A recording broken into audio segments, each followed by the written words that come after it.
पुढच्या बातमीकडे वळूया। साप, नाग, अजगर आणि ॲनाकोंडा यांचा खरं तर राजकारणाशी काहीच संबंध नाही। मात्र महाराष्ट्रातल्या नेत्यांनी या सगळ्या प्राण्यांना राजकारणात ओढलंय। दोन्ही शिवसेना आणि भाजप यांचे नेते एकमेकांना याच प्राण्यांची उपमा देत कोणी काय गिळलं याचे हिशोब मांडू लागले।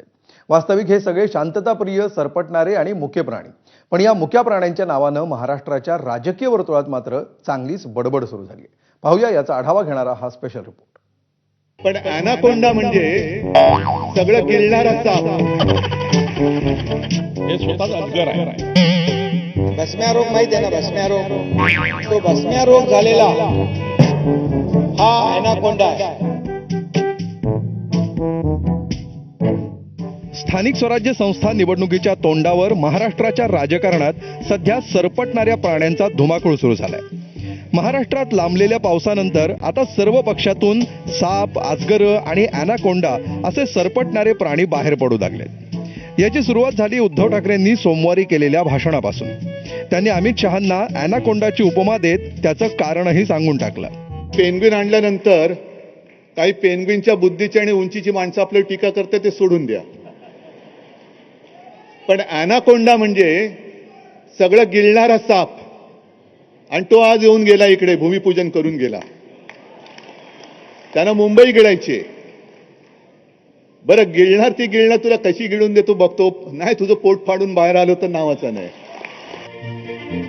आता साक्षात अमित शहांना ॲनाकोंडा म्हटल्यानंतर भाजपचे तमाम नेते ठाकरेंवर तुटून पडले। आमचा नेता ॲनाकोंडा तर तुम्ही अजगर असं म्हणत बावनकुळेंनी पलटवार केला। विशेष म्हणजे अजगरालाही कसं वैफल्य येऊ शकतं हेही त्यांनी सांगून टाकलं। हे स्वतःच अजगर आहे। यांनी चुकीच्या वागण्यामुळं पक्षही त्या ठिकाणी गिळंकृत झाला, शिवसैनिकही त्या ठिकाणी गिळंकृत केले आणि या ठिकाणी हिंदुत्वही गिळंकृत केलं। आणि त्यामुळं हे जे म्हणतात ना, हे वैफल्यग्रस्त मानसिकतेमध्ये म्हणतात। बावनकुळेंना ठाकरेंमध्ये अजगर दिसलं तर आशिष शेलारांना दिसला नाग, तोही आयत्या बिळावर बसलेला। आमच्या जीवावर मुंबई महापालिकेत सत्ता घेतली, आयत्या बिळावर नागोबा उद्धवजी। मग राज्यामध्ये आमच्या जीवावर, आमच्या मेहरबानीवर सत्तेत बसलात, आयत्या बिळावर नागोबा। मग तुम्ही काँग्रेसच्या मदतीला दिल्लीला कुर्निसात घालून महाराष्ट्र विकास आघाडीत जाऊन मुख्यमंत्री पद घेतलं, आयत्या बिळावर नागोबा।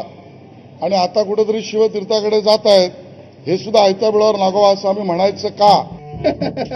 भाजपचे नेते अशा प्रकारे वेगवेगळ्या सरपटणाऱ्या प्राण्यांची उपमा देत असताना एकनाथ शिंदेंनाही ठाकरेंमध्ये अजगर दिसलं।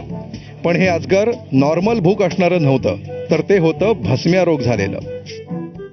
मुंबईची तिजोरी गिळली, मुंबई गिळली, मुंबईतल्या रुग्णांची खिचडी गिळली, त्याचबरोबर मुंबईचे काही भूखंड गिळले, मिठीतला गाळ गिळला,